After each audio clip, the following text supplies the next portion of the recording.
According to sources, U.S. Secretary of State Antony Blinken is scheduled to travel to West Asia on Tuesday amid high tensions in the region. As per reports, Blinken has stops planned in Qatar, Egypt and Israel.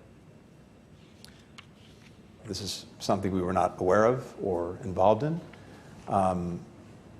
It's very hard to speculate, and I've learned over many years never to speculate on the impact one event may have on something else.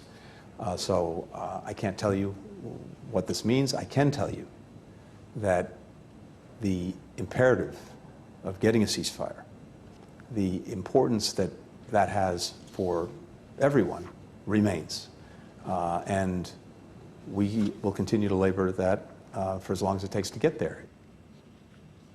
And Sarah Coates joins us from Tel Aviv. Sarah, the leaders of France, Germany, Italy and the UK have all endorsed a call from the US, Qatar and Egypt to clinch a Gaza ceasefire deal as soon as possible. But as someone who's been covering developments from Israel for many months now, do you think the parties to the dispute, Israel on the one hand and the Hamas on the other, are up for it? Hello there. Well, that remains to be seen, and this is really why we are seeing just such a massive diplomatic push trying to get this over the line after months and months of negotiations. Now, you mentioned it there, what we did hear from the US State Department, that it expects these talks to move forward as planned, saying that an agreement is still possible. Now, at this hour, there has been no confirmation yet from Hamas on whether it will actually attend this summit on Thursday. But what the group has said is that these talks must be based on where they were 6 weeks ago, with Hamas saying it doesn't want to enter into a fresh round of negotiations. Now, according to these mediators, they will be presenting a final bridging proposal.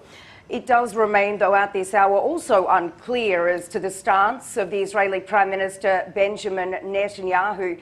He is under a lot of pressure, not just from the international community to actually come to a deal with Hamas, but also under a lot of pressure from the far right-wing elements of his government, specifically Itamar Ben-Gvir. He's the National Security Minister, and he has been threatening time and time again to walk away from the coalition.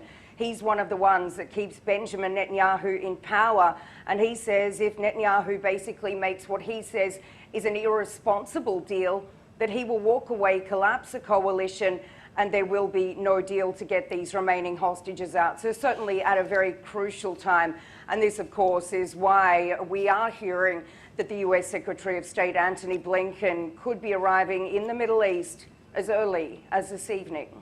Indeed. Now, that said, Sarah, the joint statement by the US and 4 of its European allies also expressed support for Israel against any Iranian threat. The question is, will it sit well with Iran?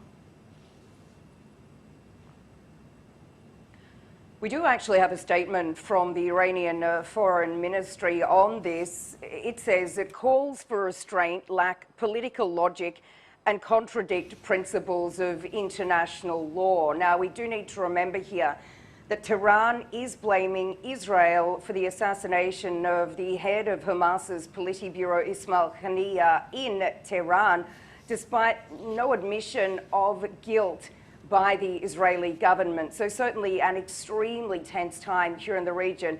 This is, of course, why the United States has been moving more military hardware to the area.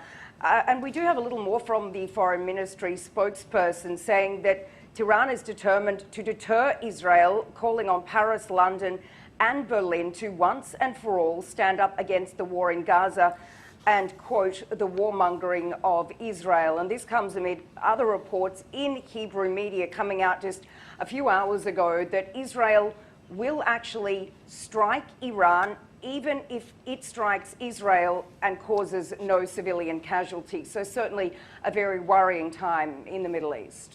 Indeed. Sarah, thank you very much. Sarah Coates reporting.